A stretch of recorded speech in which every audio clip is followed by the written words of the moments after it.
I overheard my wife mocking me behind my back, stopped chasing her approval, rebuilt my confidence, exposed the disrespect, and reclaimed my life. I was grabbing a fresh beer when I heard my wife's voice coming from the living room. She was on the phone with her sister, and what I heard next made my blood run cold. I'm telling you, he has absolutely no idea how to satisfy a woman. It's like he learned everything from some outdated manual. I froze in the hallway. My wife was talking about me, about our intimate life, to her sister. I mean, he tries, but it's so mechanical. No passion, no instinct. Sometimes I just lie there and think about grocery lists until he's done. Her sister's laughter echoed through the phone speaker. That's terrible. Have you tried talking to him about it? What's the point? You can't teach someone to have natural rhythm. Besides, he's so sensitive about everything. The moment I give him any feedback, he gets all defensive and moody. I stood there, listening to my own wife tear me apart to someone else. Every word felt like a punch to the gut. But what really got to me wasn't just the criticism. It was how casual she sounded about it, like discussing the weather. Honestly, sometimes I wonder what I was thinking when I married him. My friends keep asking why I look so tired all the time, and I can't exactly tell them it's because my husband thinks foreplay is asking if I'm ready. More laughter from her sister. Oh no, he doesn't. He does. And then he acts like he's some kind of generous lover because he actually asks. The bar is so low it's underground. I had heard enough. I walked back to the kitchen and set my beer down on the counter with more force than necessary. My hands were shaking, not from anger, but from something much worse. Humiliation. For 6 years of marriage, I thought we had a good relationship. Sure, we had our ups and downs like any couple, but I never imagined she viewed our most intimate moments with such contempt. I thought about all the times I tried to please her, all the effort I put into making sure she was comfortable and satisfied. Apparently, I was just fooling myself. I heard her say goodbye to her sister and hang up. A few minutes later, she walked into the kitchen with that same smile she always wore around me. "Hey babe, what are you doing in here?" she asked, reaching for a glass of water. "Just getting a drink," I replied, studying her face. She looked completely normal. No guilt, no discomfort, like she hadn't just spent 20 minutes destroying my confidence to someone else. "Everything okay? You look a little pale." I almost laughed at the irony. "I'm fine." "Good. I was just talking to my sister. She says hi." I'm sure she does. If she caught the sarcasm in my voice, she didn't show it. She just kissed my cheek and walked back to the living room to continue watching her show. I stood there in the kitchen for another 10 minutes, replaying every word I'd heard. The worst part wasn't even the criticism itself. It was the realization that while I'd been treating our marriage like a partnership, she'd been treating it like a performance review. And apparently, I was failing. That night, as she fell asleep next to me, I stared at the ceiling and wondered how long this had been going on. How many people had she complained to about me? How many conversations had I missed where she painted me as some incompetent husband who couldn't even satisfy his own wife? For the first time in our marriage, I started questioning everything. Was I really as terrible as she made me sound? Or was there something else going on here? I thought about the way she responded to my efforts, the way she always seemed distracted or impatient. I'd always blamed myself, thinking I needed to try harder or be better, but now I wondered if the problem wasn't my technique. Maybe the problem was that she'd already decided I wasn't worth her genuine attention. The next morning, she acted like nothing had happened. Made coffee, kissed me goodbye, told me to have a good day at work. Same routine as always. But something fundamental had shifted in me overnight. I wasn't angry. Not yet. I was calculating. If my wife thought I was such a disappointment, then maybe it was time I found out what other people thought of me. Maybe it was time I stopped trying so hard to please someone who clearly couldn't be pleased. As I drove to work that morning, I made myself a promise. I wasn't going to confront her about what I'd heard. Not yet. First, I was going to do some investigating of my own. I needed to know exactly how deep this disrespect went before I decided what to do about it. Because if there's one thing I've learned about myself over the years, it's that I don't stay where I'm not wanted. And based on what I'd heard last night, it was becoming very clear that my own wife might not want me as much as I thought she did. Over the next 2 weeks, I became a detective in my own marriage. Not the obsessive, paranoid kind, but the methodical type, who pays attention to details he'd previously ignored. It started with her phone habits. She'd always been protective of her device. But now I noticed the pattern. Every time she stepped away to take a call from work or text her mom, she'd disappear for 20 or 30 minutes. And when she came back, she'd have that same satisfied look someone gets after venting to a friend. I didn't snoop through her messages. I didn't need to. Her behavior told me everything. Last Friday, we went to her coworker's birthday party. I was talking to a group of guys by the bar when I noticed her across the room with 3 other women, all huddled together like they were sharing state secrets. Their body language screamed gossip session. One of them glanced over at me and shook her head with this pitying expression. Another one patted my wife's shoulder like she was consoling her about something tragic. When my wife looked in my direction, saw me watching, she quickly changed the subject and the group dispersed. But the damage was done. I now knew her complaints about me weren't limited to family calls. Having fun? I asked when she rejoined me later. Oh yes, just catching up with the girls. You know how it is. I'm starting to. She missed the edge in my voice completely. Or maybe she just didn't care enough to notice. The real revelation came the following Tuesday. I was picking up lunch from that sandwich place downtown when I ran into her friend from college. We'd met a few times at parties and she'd always been friendly enough. Hey there, how are things going? She asked with an overly sympathetic tone that immediately put me on alert. Things are great. Why wouldn't they be? She looked uncomfortable. Oh, well, you know how she worries about everything. Marriage is hard work, right? What exactly did she tell you? Nothing specific, just that you two have been going through some adjustments. But that's totally normal. Every couple has their challenges. The way she avoided eye contact told me everything. My wife had been running her mouth to anyone who would listen. College friends, CO workers, probably the checkout girl at Target for all I knew. That evening, I decided to test something. Instead of my usual routine of cooking dinner and asking about her day, I just ordered pizza and focused on my own things. I didn't initiate conversation, didn't ask if she needed anything, didn't even sit next to her on the couch. She didn't notice for the first hour. When she finally did, her reaction was telling.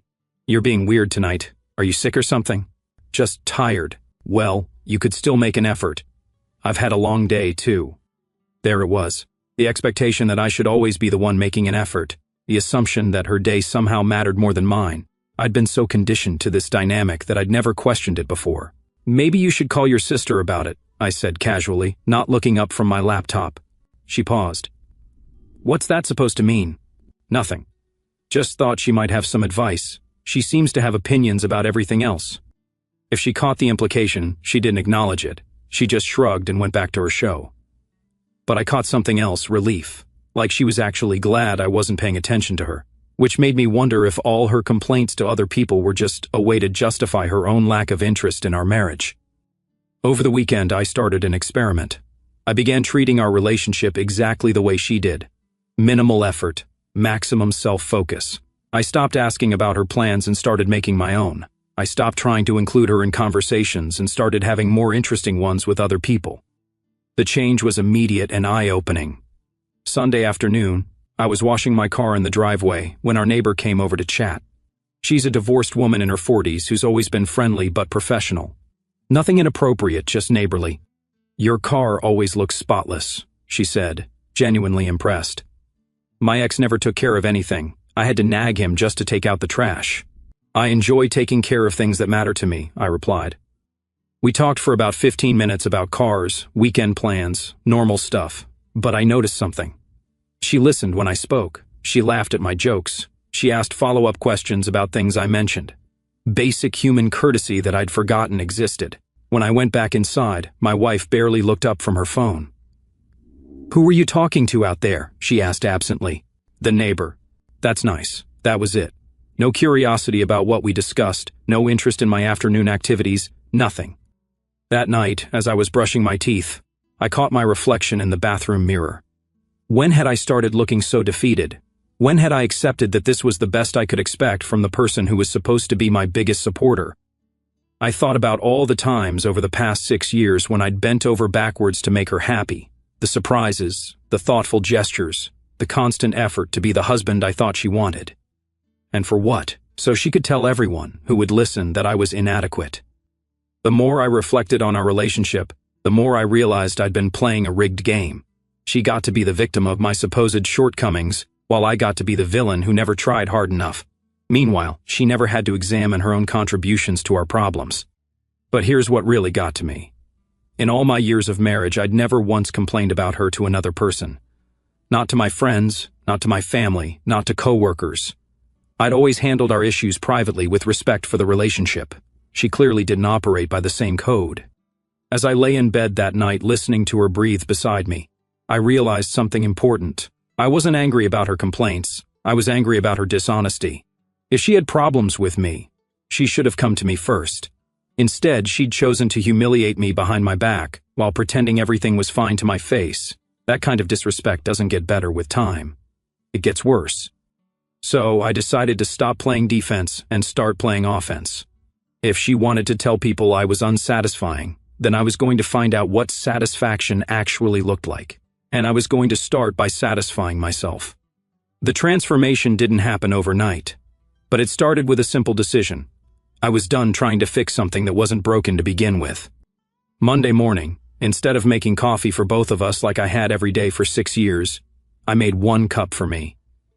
When she stumbled into the kitchen 20 minutes later looking confused, I was already halfway through reading the sports section. "Where's my coffee?" she asked, still half asleep. "Coffee maker's right there. Same place it's been for 6 years." She stared at me like I'd spoken in a foreign language. "But you always make the coffee, and you always have something to complain about. Seems like we're both breaking patterns." I didn't say it harshly, just matter of fact, but her expression told me she wasn't used to me being anything but accommodating. That evening, I signed up for a gym membership. Not the cheap chain place down the street, but the nice facility across town that I'd driven past 1,000 times, thinking it was too expensive or too much trouble. Turns out investing in yourself isn't trouble at all, it's freedom. Within a week, I had a routine that had nothing to do with her schedule or her needs.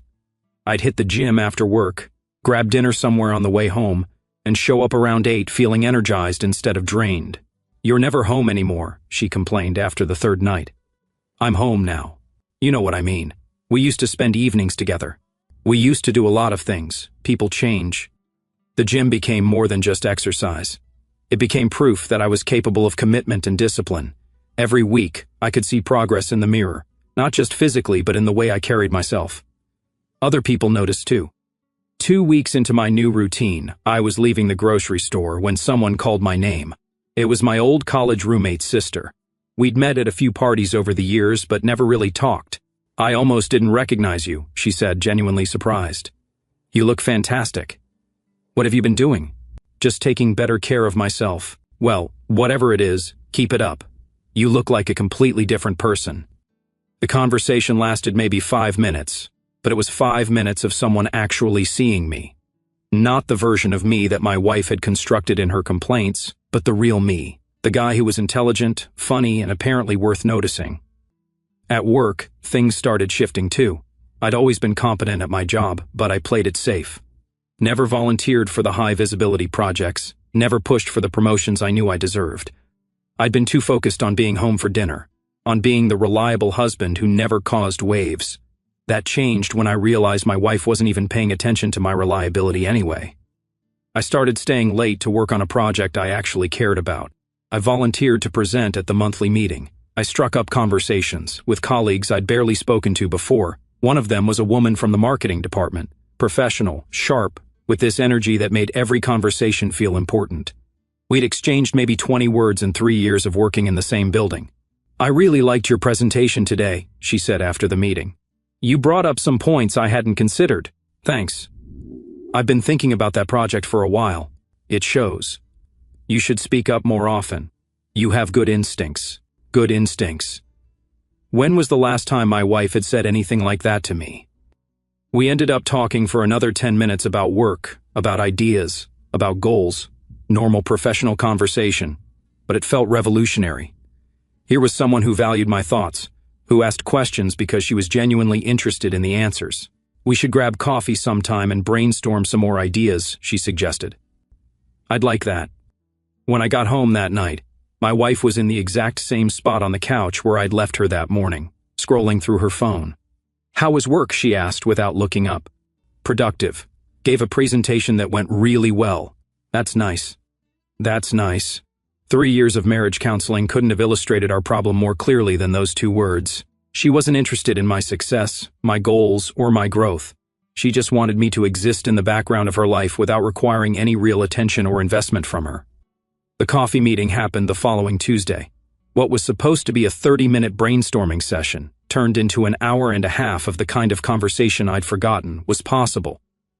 She listened to everything I said, built on my ideas, challenged me in ways that made me think harder and perform better. "Your wife is really lucky," she said as we were wrapping up. "She gets to have these conversations with you every day." I almost laughed. "Not exactly. What do you mean?" "Let's just say not everyone appreciates the same things you do." She looked confused, like the concept of not appreciating good conversation was foreign to her, which made me realize how foreign it had become to me too. That weekend, instead of my usual routine of household projects and couple activities that my wife would tolerate but not enjoy, I made other plans. I went hiking alone for the first time in years.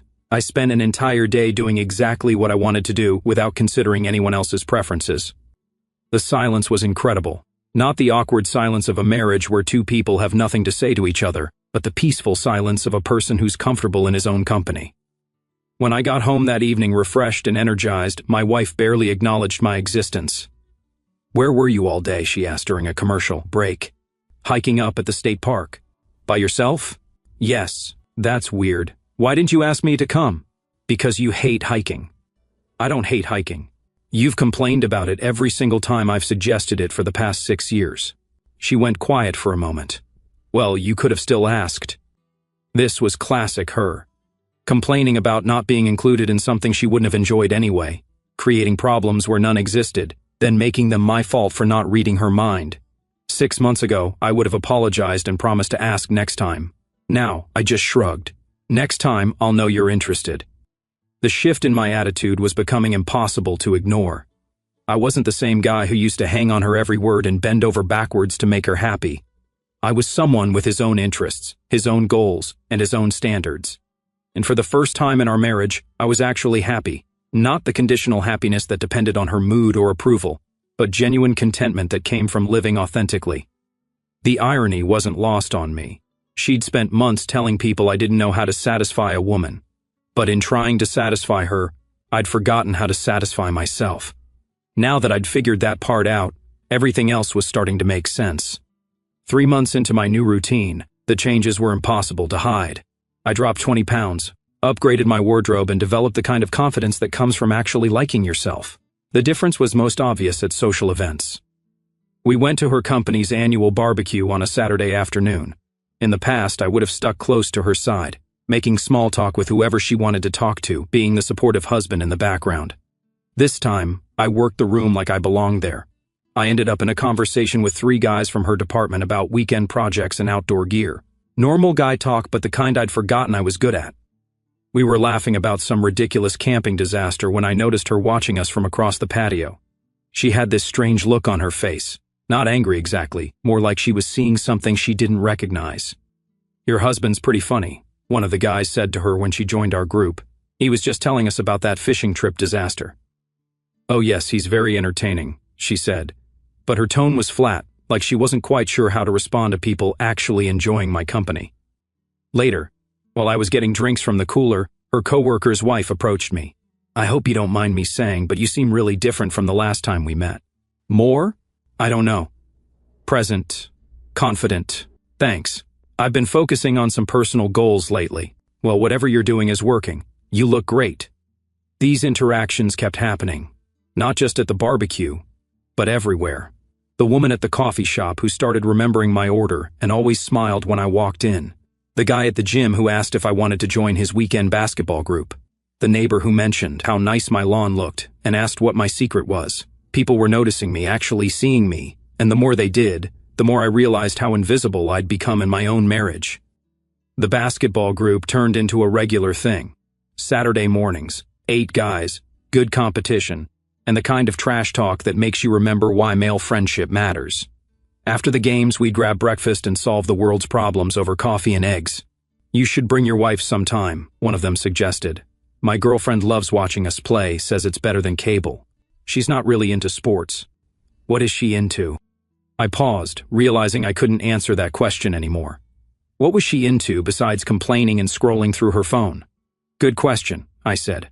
"Finally, The guys laughed, thinking I was being sarcastic, but I was dead serious. At work, the coffee meetings with my marketing colleague became a weekly thing. Professional networking, she called it. But our conversations had evolved beyond just work topics. We talked about books, travel plans, life goals, the kind of substantial discussions that make you think and grow. "I've been meaning to ask," she said during one of our meetings. "Are you and your wife doing anything fun for your anniversary next month?" I'd completely forgotten our anniversary was coming up.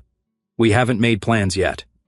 "Well, if you need restaurant recommendations, I know some great places."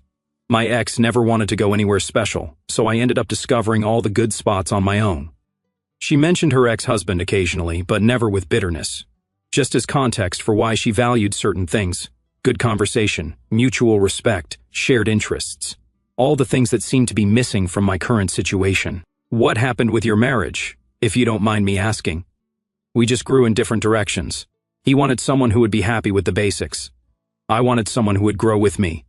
Eventually, we realized we were making each other miserable, trying to be people we weren't." That conversation stayed with me for days.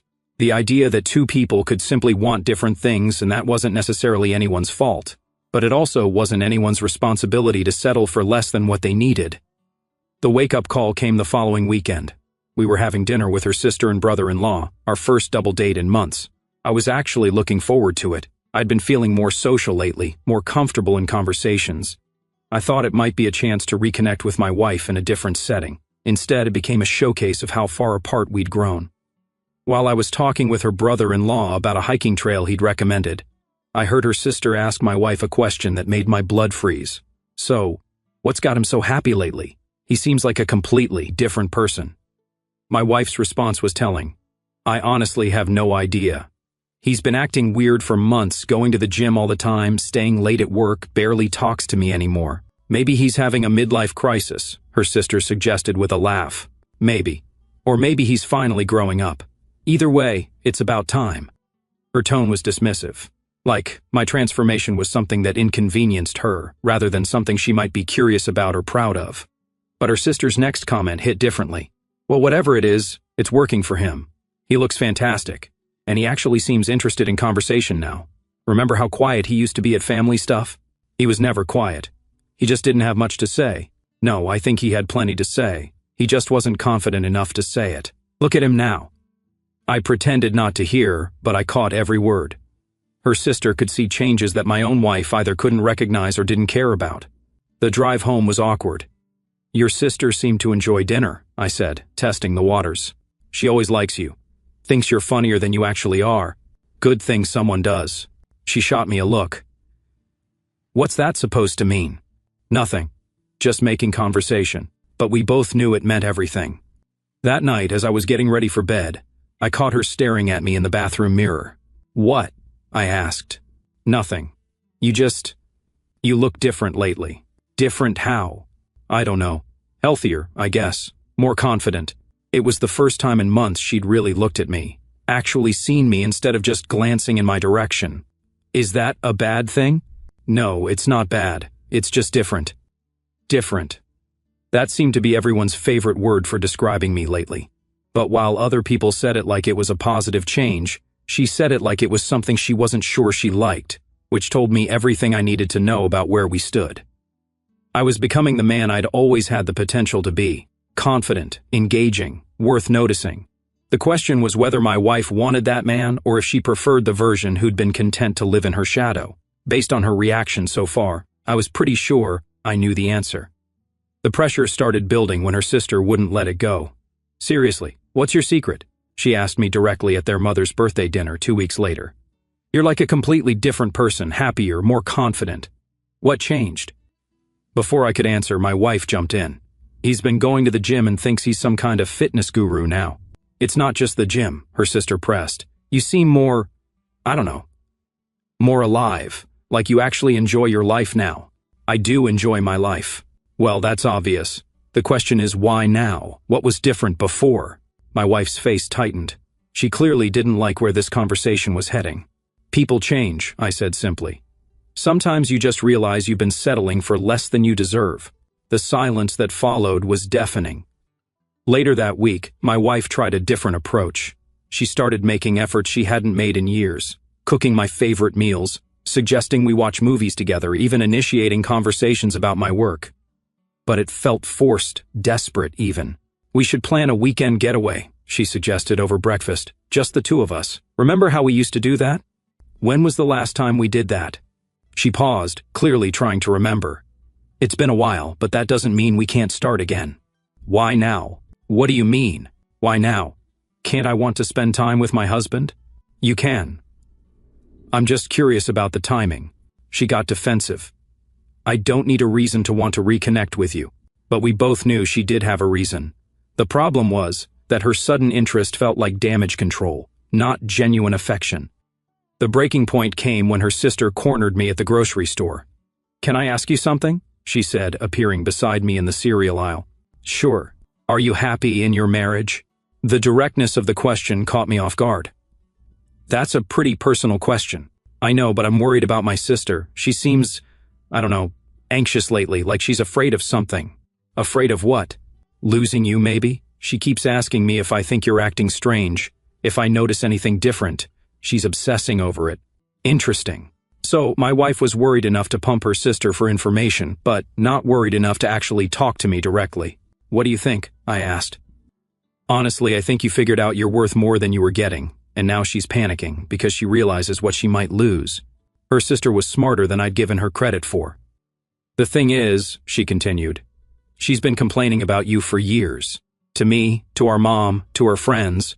Always something wrong, always something you weren't doing right. I know, I've known for a while." "And you're okay with that?" "I'm handling it." She studied my face carefully. "Good. Because, honestly, the way you are now, this confident, happy version, this is who you were meant to be. Don't let anyone convince you to go backwards." That evening, my wife was waiting when I got home from the gym. "We need to talk," she said. "About what?" "About us. About whatever's been going on with you lately." "What's been going on with me?" "Don't play dumb. You know exactly what I mean. The gym, the attitude, the way you barely talk to me anymore. I talk to you. Not like you used to. You used to care about my day, about what I was thinking, about making me happy. And now you act like you don't need me at all." There it was, the real issue. Not that I was unhappy, but that I wasn't dependent on her anymore. "Maybe I don't need you the way I used to." Her face went pale. "What's that supposed to mean?" "It means I'm not the same person I was 6 months ago. I'm not going to apologize for that. But what about us? What about our marriage? What about it? Don't you want to work on it?" I looked at her for a long moment. The woman who'd spent months telling people I couldn't satisfy her. The woman who was now panicking because I'd stopped trying to prove her wrong. "That depends," I said finally. "Do you actually want to work on it, or do you just want me to go back to being the guy who accepted whatever scraps of attention you felt like giving me?" She didn't answer because we both knew what the real answer was. The conversation we'd been avoiding finally happened on a Thursday night. She'd been watching me get ready for my basketball game when she finally cracked. "I know you heard me talking to my sister that night." I stopped tying my shoes and looked at her. "Which conversation would that be?" "Don't make me say it. Actually, I think you should say it out loud. To me this time, instead of to everyone else." Her face crumpled. "I was just venting. I didn't mean those things." "Yes, you did. And you meant them when you said them to your CO workers too, and to your college friend, and probably to half the people we know." She sat down hard on the bed. "How long have you known?" "Long enough to realize that while I was trying to be the husband you wanted, you were busy telling people I was the husband you settled for." "That's not fair." "No, what's not fair is spending 6 years of marriage thinking we were partners when you saw me as a disappointment you had to endure." The silence stretched between us. "I want to fix this," she said finally. "Fix what exactly? The fact that you don't respect me, or the fact that I finally figured that out? I do respect you." "No, you don't. Respect doesn't come with a laugh track when you're describing your husband's shortcomings to your sister." She started crying, but it felt manipulative rather than genuine. "Please, we can go to counseling. We can work on this." "Here's the thing," I said, standing up. "I've already worked on this. I worked on myself. I figured out what I needed to be happy, and I did it. The question is whether you can be happy with the man I actually am, instead of the man you've been trying to turn me into." "Of course I can." "Prove it." "How?" Stop trying to manage my transformation and start appreciating it. Stop seeing my confidence as a threat and start seeing it as an asset. Stop treating my happiness like it's something that takes away from yours. She wiped her eyes. I can do that. I don't think you can. Because the truth is, you were comfortable when I was insecure, when I needed your approval, when I was constantly trying to prove myself to you. That dynamic worked for you. That's not true. Then why are you more upset about me being happy than you ever were about me being miserable? She couldn't answer that. I met someone, I said quietly. Her head snapped up. What? Someone who appreciates good conversation. Someone who values intelligence and humor and ambition.